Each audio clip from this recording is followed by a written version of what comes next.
Trigger warning. Ghosts, ghouls, and gruesome stuff ahead. It's weird. It's dark. It's your kind of vibe.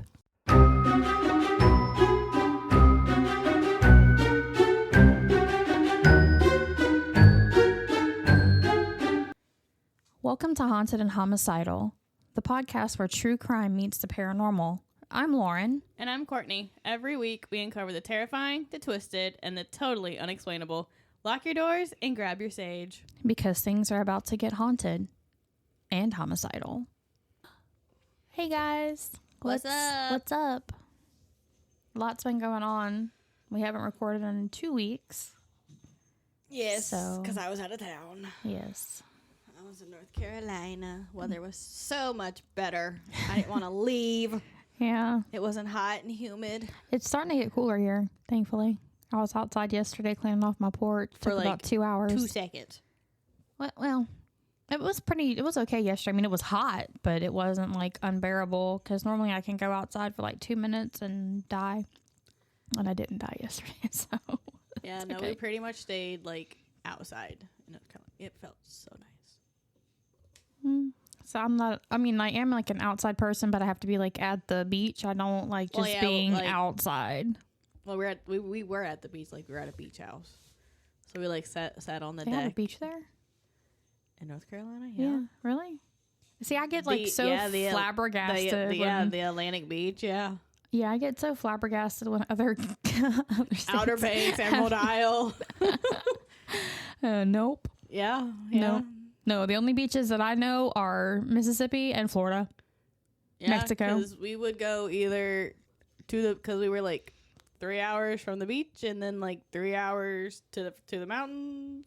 So we went like right in the middle of everything. Yeah. Yeah, I can't say anything about driving 3 hours to the beach because it takes about 6 to get from here to Panama City, and that's where we normally go when we go to the beach because it's fucking beautiful there. They call it the Emerald Coast, but Panama is more like crystal clear, like not green, not blue. It's just clear, like diamond. Yeah. It's crazy, and I like that because I like to see what's swimming beneath me. I would like to see what's touching my feet. Yeah, I don't do feet, and like I can't wear like the water shoes or whatever in the water because it freaks me out. A lot of things freak me out. We've How do established water that. shoes freak you out? Because so like you know me, even in the wintertime, flip-flops. The only time I wore real shoes is when we were working. But like when my toes touch, it freaks me out. Like if what? Yeah. So I don't like closed-toed shoes. I don't like socks because they make my toes like they touch. And so when but you're fine with your fingers touching, but not your toes. But my fingers, I don't wear gloves or anything because I don't know if it's like just the restriction of it, but when my toes touch in socks or shoes, I'm overstimulated. I think it's like a sensory thing. Oh. My ADHD ass, my OCD ass, I'm fucking autistic probably. Yeah, like when my toes touch, it freaks me the fuck out. It gives me anxiety. That's why one of the reasons why I was always miserable working where we worked. Yeah. Because my toes were touching. And I can feel it. And that's all I think about. You could have worn flip-flops. I mean, no problem. No, because I would have gotten oh yeah, you would have pizza or something on them, but I don't know. It's just a sensory issue, I guess. What was that face? Try it. Oh, I don't want to try it. Try it. No, thank you. Try it. I don't do mango. It doesn't even taste like mango. I don't do mango. It doesn't taste like mango. Mm-mm. Just try it. No, you're not gonna trick me. It doesn't taste like mango. Nope. Like I'm dead serious. No. What does it taste like? Nothing. Are all of our taste buds off today? Because my coffee tastes kind of funky. Not funky, but it tastes different. Her lemonade wasn't right. Your mango pineapple's not right. Oh, you know what might help? I've got, I think it's mango pineapple, like flavor mix-ins. Oh, yeah, that probably helped because, okay. This is terrible. They are, when you go out, right by the back door, it's a little, like square box. It's got a lid on it. Just dig through there. There's like hundreds of flavor packets in there. To my straw. That looks like a big booger. It looks like it's mixed in now. Well, yeah, because I gotta pull the clump out with my straw. That was gross. Oh, no, it's not. Oh, that's so much better. I mean, you can see over here, there's like some little... It's fine. It tastes so much better now, though. Yeah. Flavor packets, they help with a lot of shit. They do. Anyway, so we drink crisis averted for now. That's gross. We're gonna hide that. I don't like Ew, it looks so gross. Why do you think I'm flipping the towel around? Ew. Okay. Well, I guess we will go ahead and get started. So this week, I am going to cover an unsolved case. She has never been found, so it's also a missing persons case. There has been no body recovered, nothing has been found about this girl. So, are they sure she's dead, or she? No, they don't. So they don't know that she's dead, but after a certain time of a missing persons case, they can classify them as deceased, like for insurance purposes or whatever. But no, they don't know. They know nothing. Like, this case is absolutely insane because like there's nothing. There's no cause. Like, nobody can figure out what happened. But prior to the disappearance, after the disappearance, there's not a whole lot of information. Her name is Maura Murray. She was born May 4th of 1982. She is a Taurus, so she is also 3 years older than me. So she is currently 42, or would be 42. She was born in Brockton, Massachusetts, which is also crazy because I was born in Massachusetts, but I was born in Franklin County. So, what? Could you be her? I mean, if she were 3 years younger, I could be her, I guess. No, we'll find out why I'm not her. Her parents... You're her reincarnated. No, because she didn't die when she was 3. She didn't go missing when she was 3. Her parents are Fred, and Lori Murray. Fred was a medical technician and Lori was a nurse. In her early life, she was called Malza, which was a nickname given to her by her mom. She was the 4th child.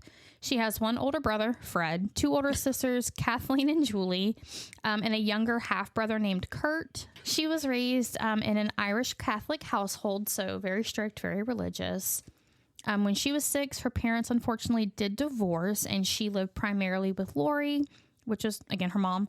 She did have a pretty good relationship with her dad, so, sometimes divorces don't produce happy children with good relationships with both parents, but she seemed to have a decent relationship with both of them. Or parents pitting them against each other. Yeah, and which is not fair. No. Like, leave that out. Like, y'all can hate each other, cool. Leave the kids out of it. But when Maura was in high school, she was considered to be an overachiever that excelled both academically and athletically. So, again, not me. Yeah, no. I said, you don't run. Nah, I don't run. Me and Wayne were talking about that this morning. I said, I'm not going to run. If something's chasing me, they can just have me. Because we were talking about Riley's ROTC, and he ran a half mile in 5 minutes. How's that going? It's going good. He said he ran half a mile in 5 minutes. And Wayne was like, I don't know if that's good. I looked it up, and it said an average person runs about half a mile in 4 minutes and 45 seconds to 5 minutes. So I'm like, it's average. That's what I figured. That's average.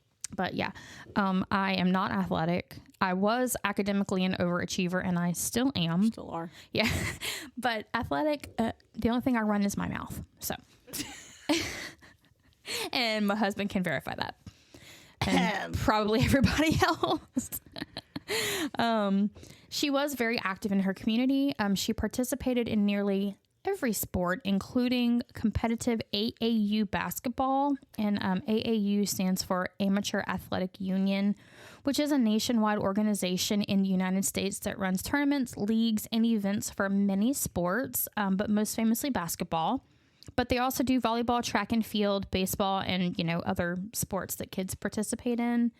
And being in this allowed her to travel all over New England as a teenager. Maura broke several long-standing school records as a field and track runner. Nice. Long-standing, like 20, 30-year records. She broke those. So she was very, very, very good at what she did.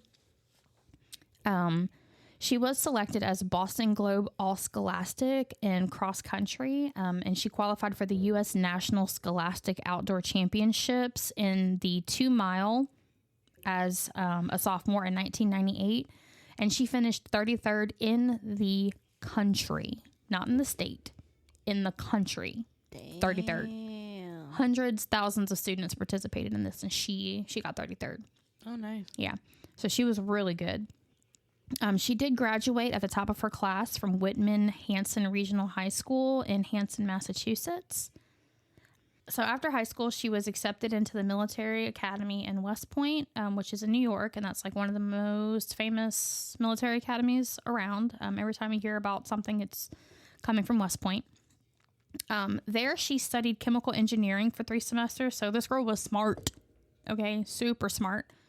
I couldn't do that. I don't do math. I mean, I'm smart too, but that's just like, yeah. Nope.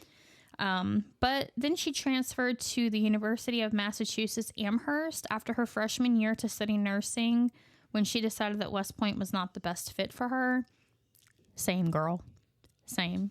Because military, working out, PT, chemicals? No, not for me. So now we are kind of up to her disappearance and the events leading up to it. And this is going to be just basically a breakdown of the timeline, because that was really the best way to just kind of chronologically explain what happened, and kind of see her mindset, which again, like I said in the beginning, the story is kind of crazy because there's no clear indication of what or why. Mm-hmm. Like, it's so confusing. Well, not confusing, but it's confusing. Okay, so in November 2003, Murray admitted to using a stolen credit card to order food from several local restaurants. The charge was continued in December to be dismissed after 3 months of good behavior. So this seems to be the only thing that she had ever done negative in her life. Okay. So I think that was mentioned because, like, she did not have a rap sheet. You know, she was not a bad kid. She wasn't a bad person. She didn't grow up to be a criminal. Yeah. You know, she had this one little mishap in her life at a young age. In 2003, she would have been 20, maybe, because I was 17. So she'd have been 20. Yeah, 20 years old in 2003. So I think they just mentioned that to show that, you know, she wasn't going down the wrong path or anything that would kind of lead to her disappearance. But on the evening of February 5th of 2004, Murray spoke to her sister Kathleen while on duty at her security job on campus. They were discussing Kathleen's relationship issues with her fiance. You know, her sister was just kind of going through it, and Maura was trying to be there for her. Around 10:30, Maura reportedly broke down in tears. And when her supervisor arrived at her desk, it was said that Maura was just completely zoned out, no reaction at all. She was unresponsive. So she was just like spaced out, like not unconscious. She just, you know, when people are having a rough time and they're just kind of sitting there, just staring off into space, not responding. That's what was going on. The supervisor escorted Maura back to her dorm room around 1:20 a.m. When she was asked what was wrong, all she said was my sister, but she never elaborated on which sister or what was going on. Later, much later, in 2017, her sister Kathleen revealed the details of that specific call. Kathleen, who was an alcoholic and had been in rehab, had been discharged from rehab that night.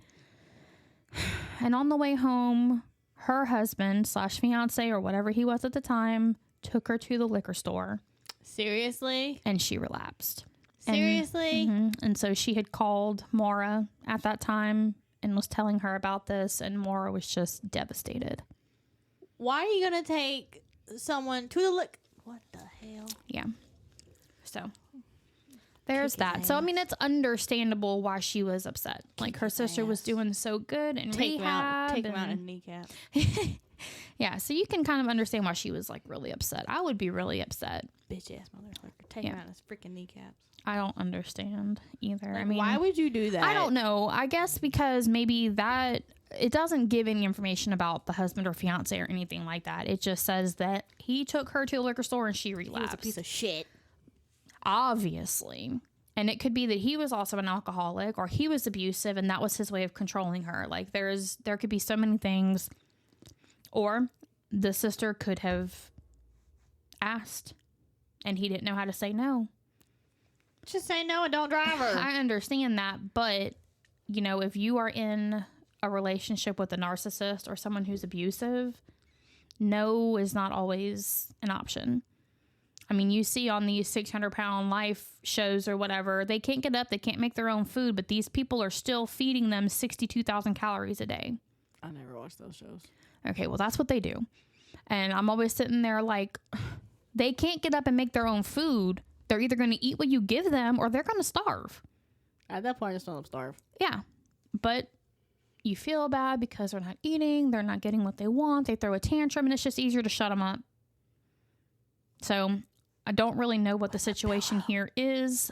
All we know is that she was released from rehab, went to the liquor store, relapsed the same day, and called Maura.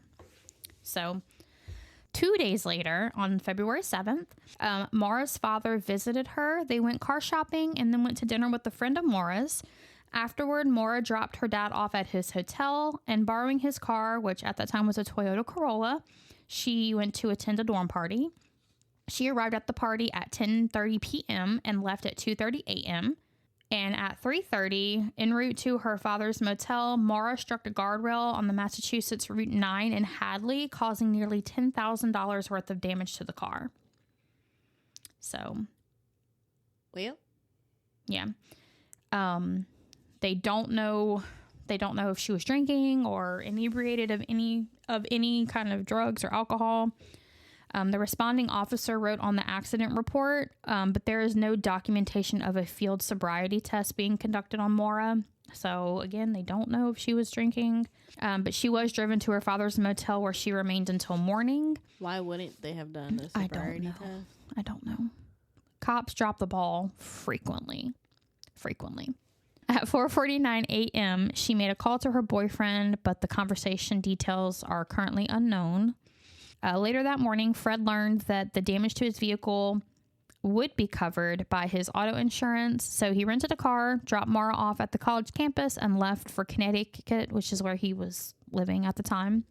And then at 11:30 p.m., Fred called Maura to remind her to get the accident report forms from the Massachusetts Registry of Motor Vehicles. And then they agreed to speak Monday night to discuss the forms and fill out the insurance claim on the phone. That way everything can get situated. On Monday, February 9th, Maura used her personal computer to search MapQuest for directions to the Berkshires and Burlington, Vermont. The first reported contact Maura had with anyone that day was at 1 p.m. when she emailed her boyfriend, "I love you more, stud. I got your message, but honestly, I didn't feel like talking too much of anyone. I promise to call today, though. Love you, Maura." Are you not going to explain the Vermont? What is that? It doesn't really give a whole lot of details. Okay. Maura also made a phone call inquiring about renting a condo at the Bartlett, New Hampshire Condo Association her family previously vacationed at in the past, but ultimately did not rent anything. So, like, a lot of this doesn't have any explanation because she's missing. So they couldn't ask her. Seems like she's going into hiding. So we'll get there. At 1:13 p.m., she called a fellow nursing student. The conversation details are missing for this. At 1:24, Maura emailed a work supervisor of the nursing school that she would be out of town for a week due to a death in her family. But there was no death in the family. I was about to say, who died? Nobody. That's just what she told her supervisor. Okay. At 2:05 p.m., Maura called a hotel booking number for hotels in the Stowe, Vermont area. At 2:18 p.m., Maura called her boyfriend and left a voicemail saying she'd talk to him later. Maura packed clothing, toiletries, college textbooks, and her birth control pills into her car. Later searches found that all of her belongings had been packed and her art removed from the walls in her dorm room, but she didn't take everything. She just took those few things. So everything else was packed up in her dorm. She went into hiding. So it sounds like she was planning to go somewhere. Maybe not complete hiding, but maybe just taking a break. Maybe she just overwhelmed and just, everybody needs space. Mental break. People need that break for a little bit to collect themselves and not snap and start murdering people. Yes. So on top of the boxes, though, was a printed email to Maura's boyfriend indicating possible relationship troubles. Do they not text? This was in 2003. Texting wasn't really big then, and you had to pay. It wasn't unlimited, text messages and phone calls. Those were minute by minute, text by text. So yeah, emailing was probably more efficient back then. Around 3:30 p.m., Maura left campus in a black 1996 Saturn sedan. Classes had been canceled at that time due to a massive snowstorm. Oh, nice. At 3:40 p.m., Maura withdrew $280 from an ATM, and the closed circuit footage from the area showed that she was alone at that time. At a nearby liquor store, Maura purchased alcohol, which was Bailey's Irish Cream, Kahlua, vodka, and Franzia wine. So she was 21 at this time because her birthday was in May, and this was November. Okay. So old enough to buy alcohol. She was also shown to be alone during this time, inside and outside of the store. She was alone. So at 7:27 p.m., sometime after 7 p.m., a Woodsville, New Hampshire resident, Faith Westman, heard a loud thump outside of her house. Through her window, she could see a car up against a snowbank along New Hampshire Route 112, also known as Wild M. Okay, I'm going to fuck this up, guys. I'm sorry. Amonoosuc. What? Amonoosuc. It's Amonoosuc. Amonoosuc. Okay. On the sharp corner adjacent to her home. The car was pointing west on the eastbound side of the road. The resident called the Grayton County Sheriff's Department to report the accident. According to 911, the woman claimed to have seen a man smoking a cigarette inside the car, but later she stated that she had not seen any man or person smoking a cigarette, but rather what she had seen appeared to be a red light glowing from inside of the car, possibly from a cell phone. I don't know. Okay. That's two completely different things. I'm so confused, but okay. Yeah, that's two complete, yeah, I don't know. So, a passing... Mafia. Oh, no. A passing motorist who was a school bus driver named Butch Atwood lived nearby. He saw the wreck and stopped at the scene. He saw the car as well as a young female walking around the vehicle. He noticed that she was not bleeding or visibly injured, but was cold and shivering. He offered to call for help. He said that she begged him, pleaded with him not to call for help. But knowing that there was no reception, no cell service in the area, he went home and called the police anyway. His call was received into the police department at 7:37, which was 10 minutes past when the initial lady, Faith Westman, called. Another resident passing through the area claims that at 7:37, which was the time Butch called the police, she saw a police SUV parked face to face with Maura's car. She pulled over briefly and did not see anyone inside or outside either of the vehicles and decided to continue home. This witness statement contradicts the official police log, which has the Haverhill police arriving 9 minutes later. Huh? Yeah. So at 7:37, this lady says she saw police on scene, but the official police log, GPS tracking or whatever, however they log it, did not have the police showing up until 7:46 p.m. Almost 10 minutes before the lady, or 10 minutes after the lady said she saw the police there. Like I said, this is a confusing story. Mafia.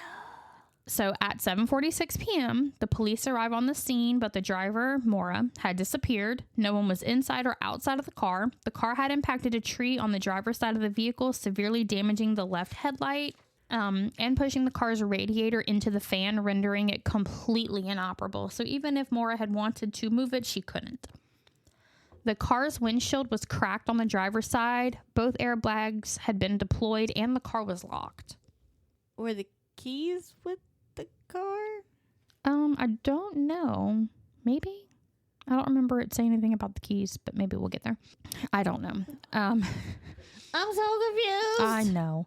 Inside and outside of the car, the officer discovered red stains that looked to be red wine. Now, remember, she had bought a box of red Franzia wine from the liquor store in Massachusetts before she left. Inside the car, he found an empty beer bottle and the damaged box of Franzia wine on the rear seat. He also found a AAA card issued to Maura, a blank accident report form from the accident that she had prior, gloves, CDs, makeup, diamond jewelry, driving directions to Burlington, Maura's favorite stuffed animal, and a book about mountain climbing in the White Mountains. Her debit card, credit card, cell phone were all missing and have never been recovered. Like, none of that's ever been found. She went into hiding. It's the freaking mafia.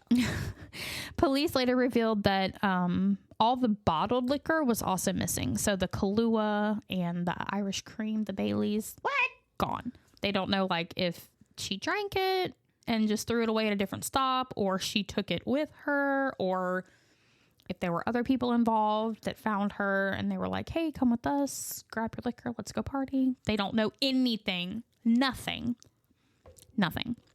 The responding officer searched the area for Maura. Just before 8 p.m., EMS and a fire truck arrived to clear the scene. By 8:49 p.m., the car had been towed to a local garage, and around 9:30 p.m., the responding officer finally left the scene. So they were there from 7:46 till 9:30. So almost 2 hours they were there looking for her and cleaning up the scene. Authorities referred to Maura as simply, quote unquote, missing at noon the next day. So we're going to backtrack just a little bit because we do have some, quote unquote, eyewitness accounts that need to be mentioned.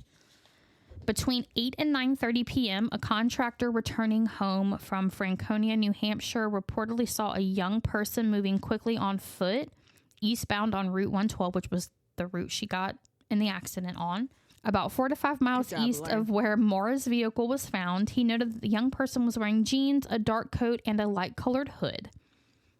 At 12:36 p.m. on February 10th, a BOLO report from Maura was issued. She was reported as wearing a dark coat, jeans, and a black backpack.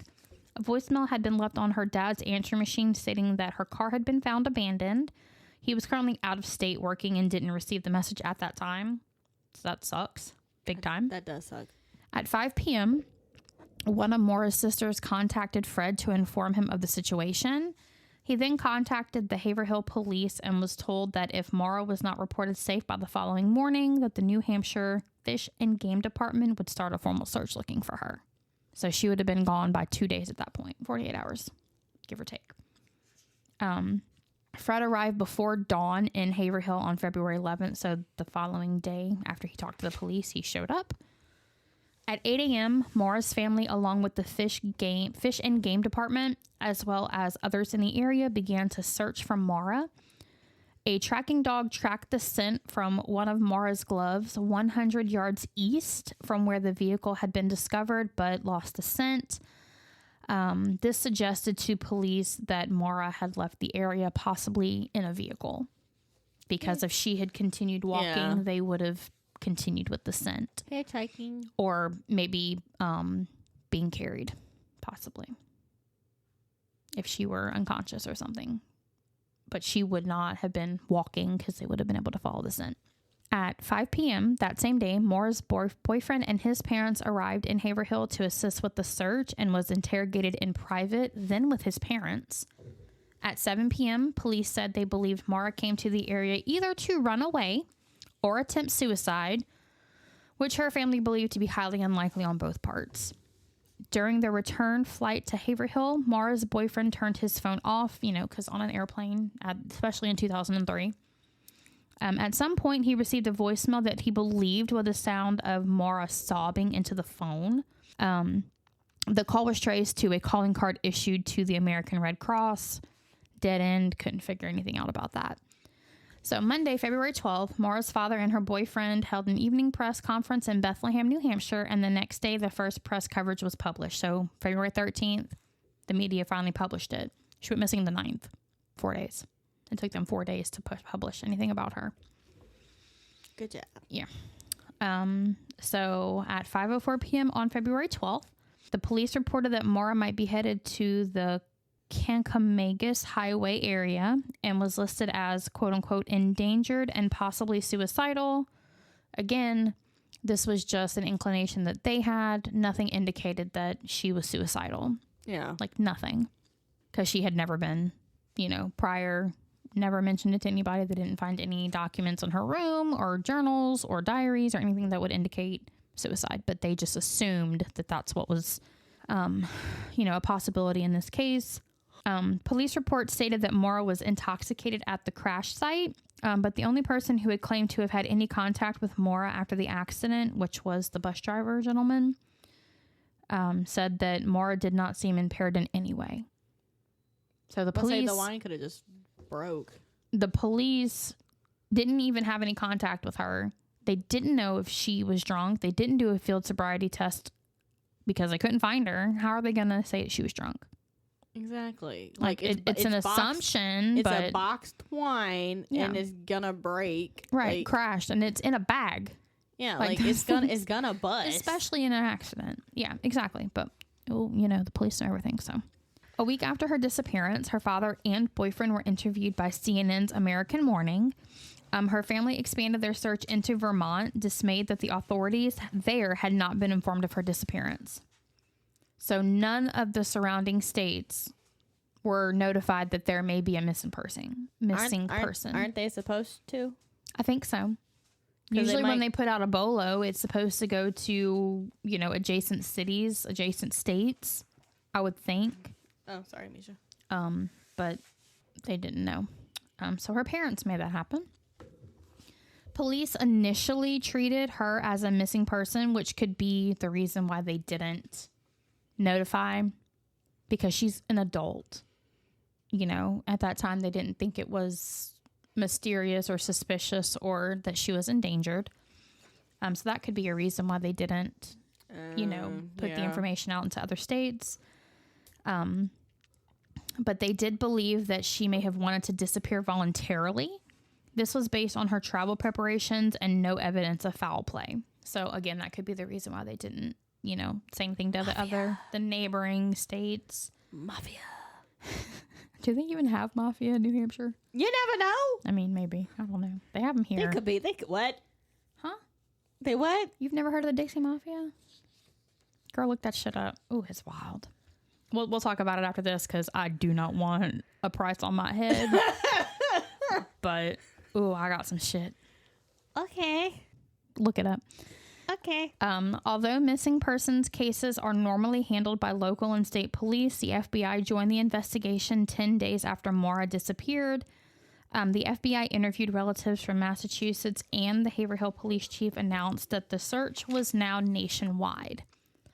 During this time, the New Hampshire Fish and Game Department conducted a second ground and air search using a helicopter with a thermal imaging camera and tracking in cadaver dogs. So they kind of pulled out all the stops. They had tracking dogs, and then they had cadaver dogs who can smell decomposition. I mean, if she's part of the mafia, you ain't gonna find her. There's no link to mafia here. I don't know why you keep saying mafia. No, it's not the mafia. Maura's sister found a ripped pair of women's underwear laying in the snow on a secluded trail near French Pond Road on February 10th, but subsequent DNA testing determined that they didn't belong to Maura. I was about to say, why are you just picking up random underwear on the floor? Because, it could have been hers. Like, if something happened to her, any evidence they come across, paper, clothing, bags, they pick up and test for, DNA, because if that shows a location where she has been, then you're kind of in the right area. At the end of February, police returned all of the items that were found in Maura's car back to her family.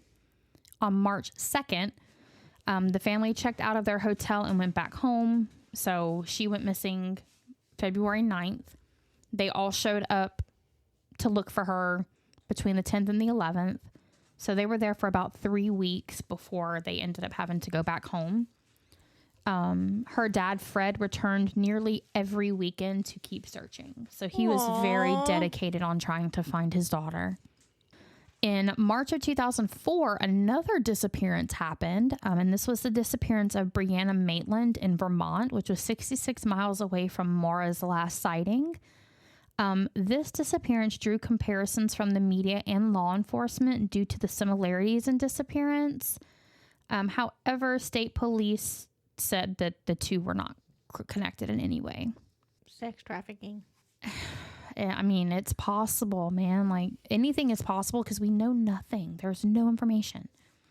On July 1st, police retrieved the items found in Maura's vehicle for forensics analysis. So they gave it back to the parents at the end of February, and then we're like, oh, wait, can I have it back? I need to do some more shit to it. What? And by this time, other people have touched it. Like, they're not going to contamination. They're not going to get a thing off it. So, stupid. Yeah. I don't understand their thought process here. It seems like they did not take this case seriously from the get-go. And this poor girl and her family, they have no answers still. I'm about as angry about this story as I am when we have one that has like an actual conclusion, just because I don't think enough was done. And not for lack of trying on the parents and the family. Yeah. You know, but, you know, your hands are tied sometimes when you're in that situation. But on July 13th, a 1-mile radius search was performed by nearly 100 searchers, including state troopers, rescue personnel, and volunteers. It was the fourth search of the area, the fourth search. The first search without snow on the ground. So in July... That's a lot of snow. In July, they finally had no snow. So I guess they figured, you know, they might find more, but they found nothing conclusive. Oh. Yeah, nothing. Like, she was poof gone. Fucking poof gone. Evaporated into thin fucking air. Don't say it. Aliens? I would say aliens, yeah, not mafia. I would believe aliens more than I would believe mafia. Maybe they've taken her and they're like, look, you're such a good fucking person. Earth is shit. Come with us. Exactly. Yeah. Like at this point, I like to think that maybe she's just like living her best life in outer space somewhere, doing awesome, cool, athletic, academically brilliant shit. At this point, they just take me. And fuck Earthlings. Like, fuck them. Fuck them all. So, in late 2004, this is crazy. This is like, I don't know how I feel about this, okay? This is insane. Okay. In late 2004, a man gave Maura's dad a rusty knife that belonged to the man's brother, who had a criminal past and who lived less than 1 mile from where her car was discovered. Why you give him a knife? His brother and his brother's girlfriend were said to have acted strangely after the disappearance, and the man's brother claimed he believed the knife had been used to kill Maura. Excuse. Several days after the knife was given to Maura's father, the man's brother allegedly scrapped his Volvo. Family members of the man who turned the knife in claimed that he had made up the story in order to obtain reward money in the investigation and had a history of drug abuse. See, that's just when people just trying to get money and shit. Wait. Oh, no. We'll get to that later, and that's why I'm telling you I don't know how I feel about this. Okay. In 2005, Fred petitioned the New Hampshire governor, Craig Benson, for help in the search. On the 1-year anniversary of the disappearance, a service was held where the vehicle was found. In late 2005, Fred filed suit against law enforcement agencies with the aim of seeing files on the case. At this point, he had not been allowed to look at anything, kind of... They do that. They do that. Okay. You know, like the Epstein files, those were sealed until this year. Nobody could see them until now. Oh, I know. Yeah, they seal case files for however long. Okay. Yeah. Like in the Otis Tool one, remember? They had to petition to get those 20 years later or some odd years later. Yeah. They had to petition to get them unsealed. So they do. And then they found, 10,000 pages of information that was not released? Yes. Yeah, so it happens. November 1st, a user named Tom Davies logged into a message board called Not Without Peril, which was a dedicated discussion of Maura's disappearance, and claimed to have seen a black backpack similar to the description of Maura's behind a restroom in, I'm gonna fuck this up, Pimiguaset Overlook. Are these all Indian names? I don't know. They sound like they're all Indian They names. might be. I don't know, but they're not. Lauren can pronounce names. Yeah, they all sound like Native American. Possibly, yeah. Anyway, they found the book bag, or saw the book bag, which was about 30 miles east of Woodsville on Route 112, which again is the route where she disappeared from. The Attorney General, Jeffrey Strelzin, stated that law enforcement, quote unquote, was aware of the backpack, but did not disclose whether it had been taken for forensic testing or not, or what the results of that testing was. So somebody reported a black backpack just hanging out behind a restaurant. Police were like, yeah, we know. And that was pretty much the end of that. They didn't know. How much you want to bet? Well, they said they knew, but they never gave any kind of details. Yeah, I don't know. Eyes twitching. In 2006, the New Hampshire League of Investigators, which is 10 retired police officers and detectives, and the Molly Bish Foundation, which is a nonprofit organization created in memory of Molly Ann Bish, who disappeared in 2000 while working as a lifeguard in Warren, Massachusetts. So they had a lot of disappearances in that area during this time. Clearly don't go to Massachusetts. Unless it's Salem.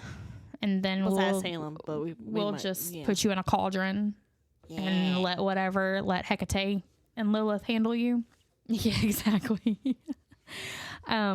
So these people started working on the case. Tom Shamshak, a former police chief and a member of the Licensed Private Detectives Association of Massachusetts, said, and I quote, "It appears that this is something beyond a mere missing persons case. Something ominous could have happened here." Which, yeah, I think... Aliens! I don't think this girl just decided to run away from her life one day. She seemed to have a pretty good life. She was doing well for herself. She was smart. She was beautiful. She was kind. She was empathetic. Something had to have happened. Something happened. We don't know what. Don't know where to look. Don't know what direction. And it's been a long time.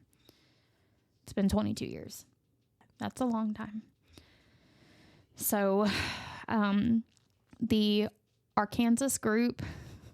That's what I've been calling it. Did you really just say Arkansas? I did it on purpose. So that's what I've been calling it since he's been up there, because he says Arkansas. And I'm like, no, it's Arkansas. For a second, I was like, what are we talking about? The Arkansas group, Let's Bring Them Home, offered a $75,000 reward for information that could solve her disappearance. Get your baby. You get big stretches. Hi, Mish. Oh, Missy. We'll do an ASMR soon. I got some crunchy stuff over here for you. I have no food for you, baby. I'm sorry. I already ate it. She said, you bitch. You want to have it anyway. It's too spicy. You ready to do an ASMR over here? Come here. ASMR moment with Misha. Come here. Oh, you just dropped that. Yeah, it's okay. Come here. You're not able to hear the munch of the noodle?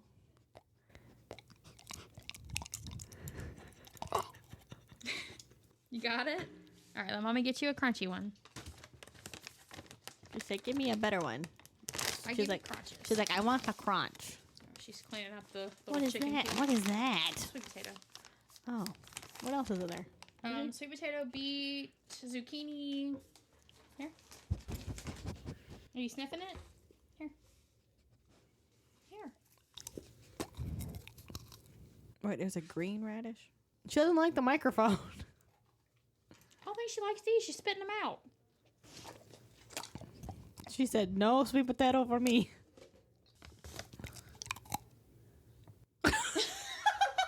She looks so offended. It was like, that's it? I just get that tiny piece, like, bitch. That was great. She was like... She, like, paused mid... That was great. Hold on. I got another little bite. Come here. Oh, I should have recorded that. That was great. Hold on.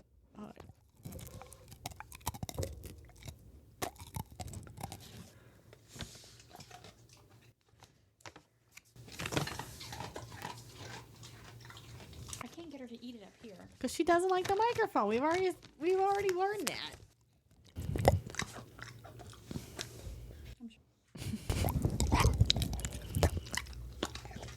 And that was our Misha ASMR. Yeah, I know people like the Misha ASMR. I got some cute pictures to post with it today. So, in October 2006, volunteers led a 2-day search within a few miles of where Maura's car was found. In a closet of a house approximately 1 mile from the crash site, cadaver dogs allegedly went bonkers, possibly identifying the presence of human remains. The house had formerly been the residence of the man implicated by his brother, who had given Fred the rusty knife in 2004. You telling me they could have had this bitch? So that's why I'm saying I don't know how I feel about that information. This man said my brother could have possibly done it. His family said, no, don't listen to him. He's a drug addict and just wanted the money. But now the police have cadaver dogs that alert to a closet in this home that this man fucking lived in. Did they even do testing on that freaking rusty knife? No. What the fuck? They did, however, take a sample of carpet from the home and sent it to the New Hampshire State Police, but the results were not ever released.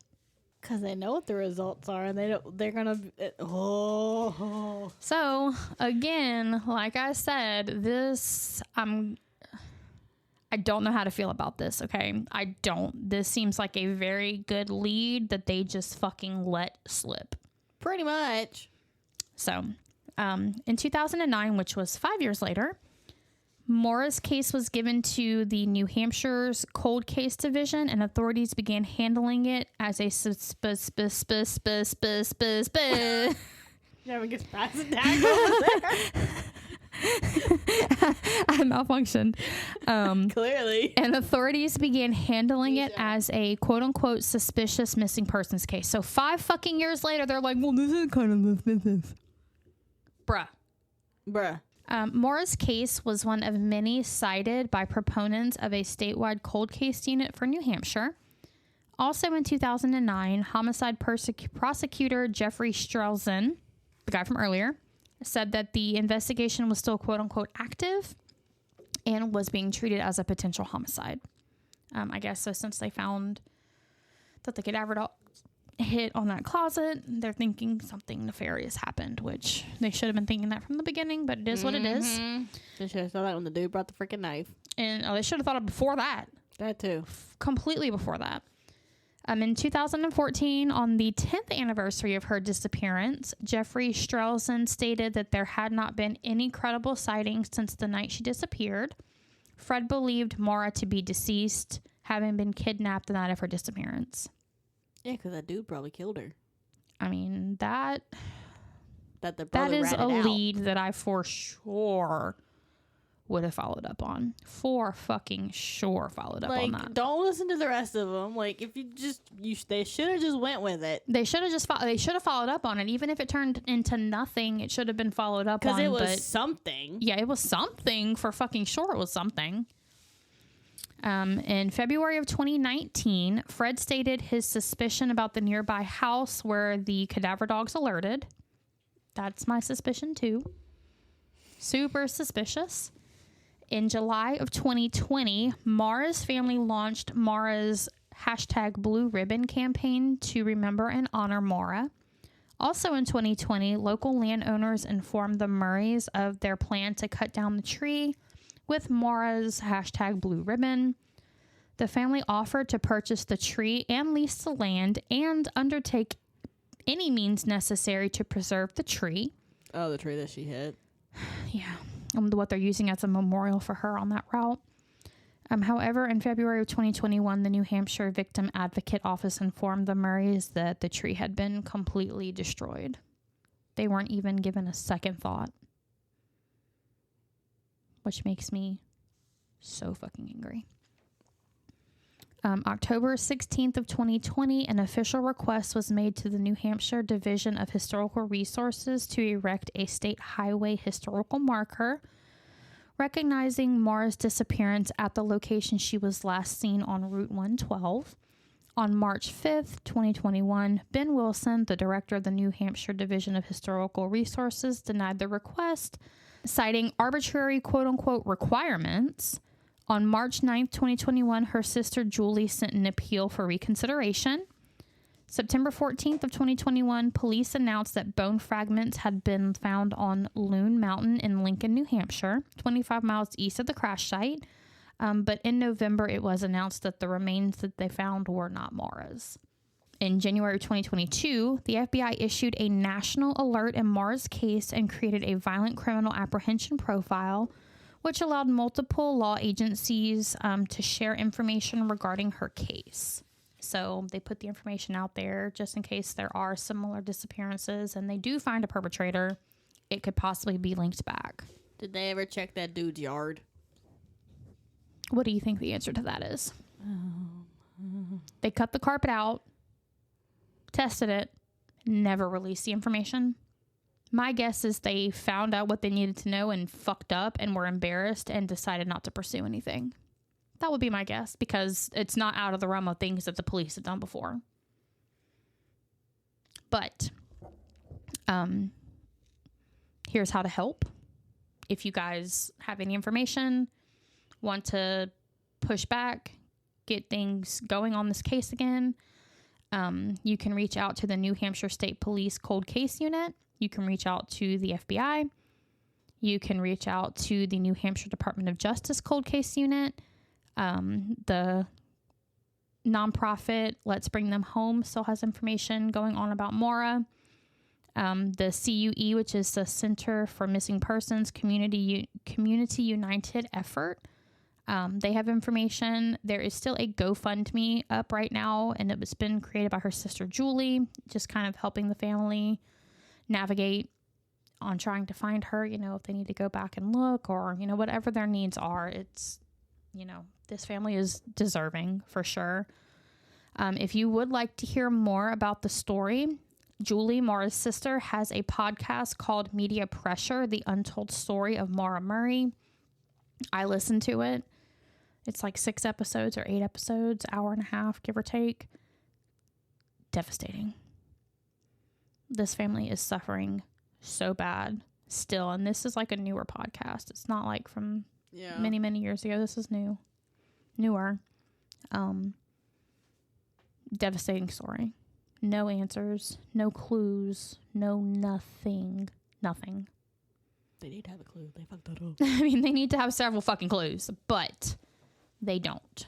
So, again, if you guys want to try to help in, rescue efforts or whatever for the family, you guys are more than welcome to go look it up, donate, write to the New Hampshire Historical District, what the fuck ever, and demand that they put something out there on Route 112 for this girl. But that is the disappearance of Maura Murray. It's very sad. Yeah. Well, my girl's dead, so we don't have to worry about that. Well, okay. About her being missing or anything, her open case, because this is also old. So. Okay. Okay. So I have Helen Ruth Spence, who was considered a folk hero by many, and she was the focus of a lot of media coverage in her day up until her death at the hands of Arkansas prison officials. A folk hero? Yes. Okay, we're kind of in a different direction. Kind of, yeah. Okay, a little twist off, all right. A little twist off. So she was born February 23rd, 1912, so she was an Aquarius, aboard a houseboat on the White River near St. Charles, Arkansas County. She was born on a houseboat? Yep. That's neat. Yeah, so they had, houseboats. They had a lot of those in that area.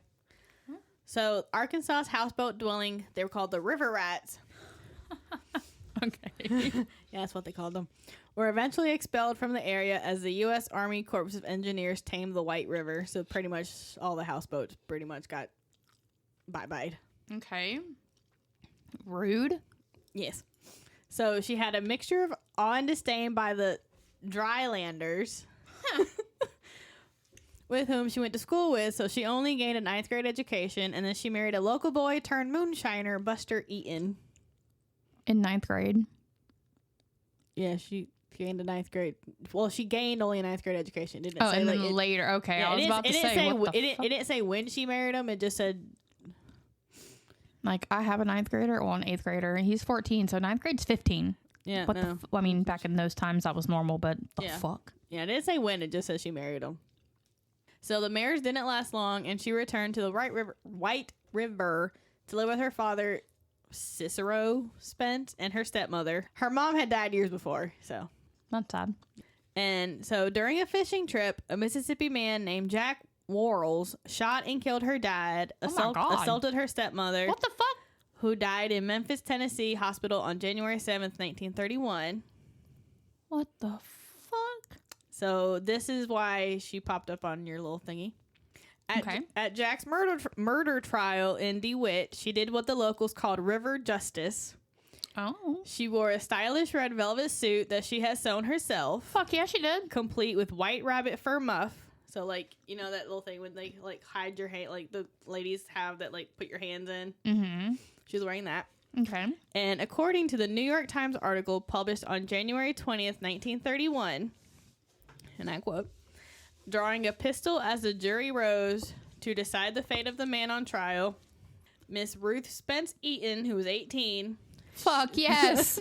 shot and killed Jack Worrells. The only statement the girl would make after the shooting was, he killed my daddy. And she showed no remorse. Bitch. Fuck yes. Now, also that, she was 18 when that happened, so she had to have been 16 when she got married. Yeah. So probably, I was right around that time. Yeah. Fuck yes. My girl is slaying. Literally. Yeah. So with this act, she was convicted for manslaughter October 8th, 1932. Manslaughter. Yes. And due to a wave of public sympathy, she was paroled and freed on June 10th, 1933. So she was in jail for how long? Like a year? Like a year. Fuck yes. I like this story. Okay. Yeah, next week you're not going to like. Oh. Before her conviction, she had worked at a DeWitt cafe and encountered a man named Jim Bahotes. Okay. Allegedly, he began harassing her with unwanted advances and threatening her. Oh, fuck no. February 1932, he was found dead at a trysting. Yes. He was found dead in a trysting spot, which is a secret place for lovers, if you don't know what that means. In the woods, shot with his own gun. She was called in for questioning. She denied involvement and was released. Bitch. State prosecuting attorney George Hartgee. Okay. In a letter dated May 31st, 1933, had assured the parole board that he was thoroughly convinced she did not kill Jim. She didn't. So no, she's innocent. Fuck that. So when she reportedly walked into the police station and confessed to the crime, no, she didn't. A backlash began against the recently pardoned Spence. No, she didn't do it. Clearly. No. This is what I call justified killings. My fucking girl. Free. Why do you think I said Helen why do you think I mentioned she's a Spence. folk hero to some people? Free Helen Spence. Leave Helen alone. Leave Helen alone. My girl. And the brief period between her parole and her return to prison was described in the Arkansas Gazette as a time when Spence was living in Little Rock under an assumed name. This whole thing that I found made me kind of confused. Okay, so here we go. Yeah. So, however, prison records include a parole document signed by wealthy landowner W.B. Graham, who served during the 1930s as president of the Lanoke County School Board. He put up $1,000 for her parole. Okay. Residents of the area surrounding the site of Arkansas's women's prison note on a historical practice of debt peonage, debt peonage. The fuck is that? Oh, in which farmers and plantation owners could acquire a female prisoner. I'm gonna have to let me look that up because I know what espionage is, but I don't know what depionage is. Yeah, like I've never heard of that. Like debt, like debt, like DEBT, and then P. All right, so debt peonage is a form of debt bondage and involuntary servitude where a person is forced to work to pay off a debt, often with terms that are designed to make repayment impossible. leading to a perpetual state of labor and enslavement. Free my fucking girl, Helen Spence. There is a reason to believe that rather than living in Little Rock under an assumed name and confessing to a crime of which she was no longer suspected, she sought to escape debt peonage or debt concubinage and fled from Graham. She was placing her trust in local officials, but instead she was promptly sent to the prison farm. Oh, wow. Yeah. Sentenced to the Arkansas State Farm for women in Jacksonville for second-degree murder, she began her sentence, 10 years of hard labor, on July 3rd, 1933. She also began a series of daring escapes, the first of which occurred in the fall of that year. The matron of the prison routinely transported female prisoners to Memphis to be prostituted.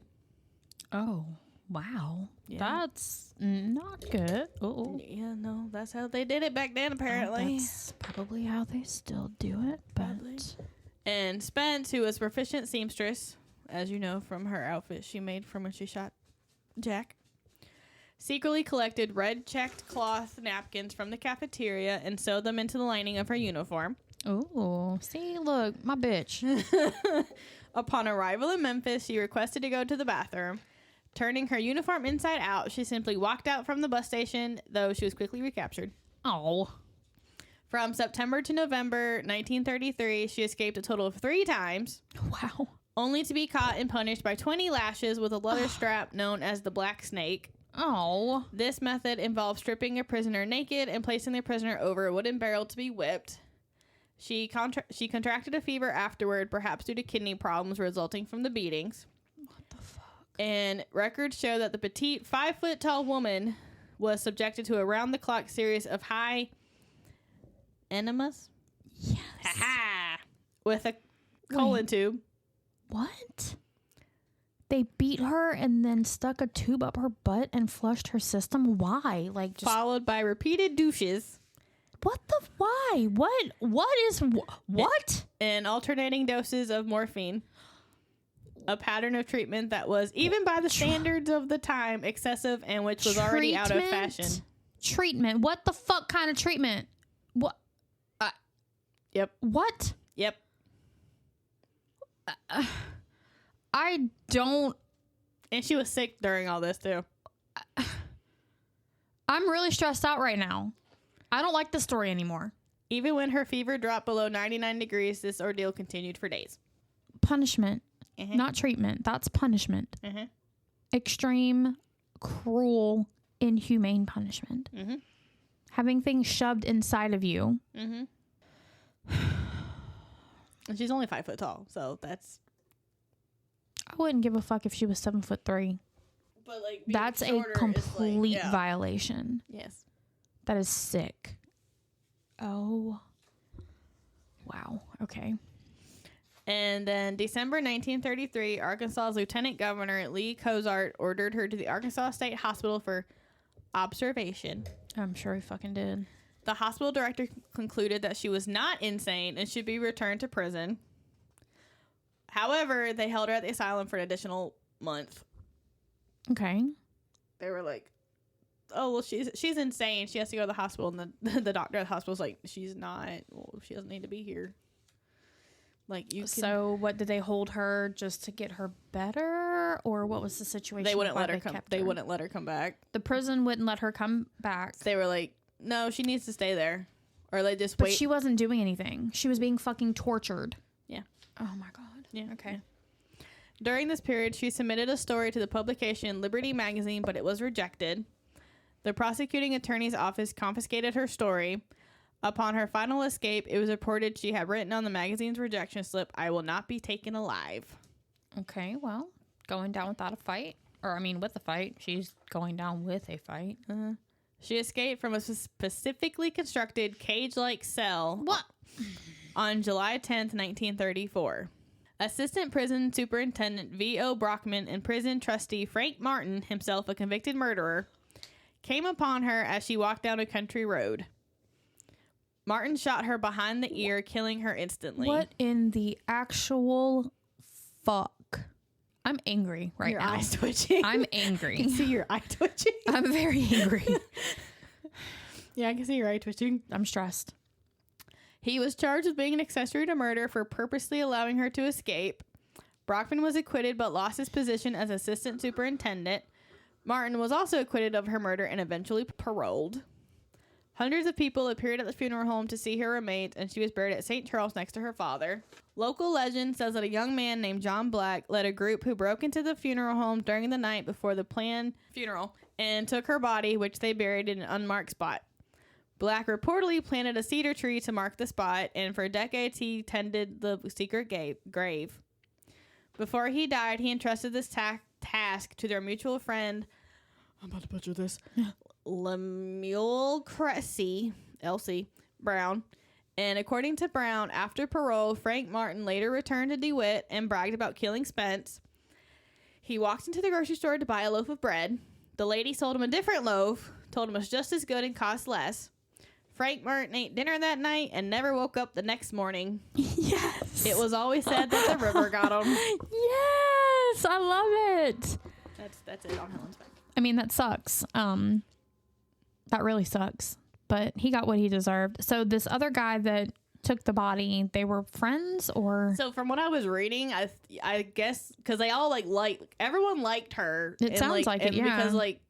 Because it was like the river rat community, kind of. Yeah, like they all experienced the same thing, close-knit community, yeah. Yeah, so I think it was like a whole like group of her like friends came, got her body, and they buried her. And I mean, were they worried that her grave would be desecrated, or? It didn't say. It just said that they took her body and buried her somewhere else. So they don't. Yeah. Oh, they don't know for sure. Yeah, it's just a local but it's legend. kind of confirmed, but not confirmed, because there was a tree that he did take care of, that he passed on the responsibility to somebody else. Well, I mean, at least she was well loved, and her killings were completely fucking justified. Yeah, so like she killed the dude who killed her dad, and then killed the dude who was trying to rape and threaten and murder her, bruh. But the two motherfuckers that got off, I mean, one of them got what they deserved, so wow. That was short, but that was a fucking ride. That was a ride for sure. Wow, that's insane. Yeah, she was really short.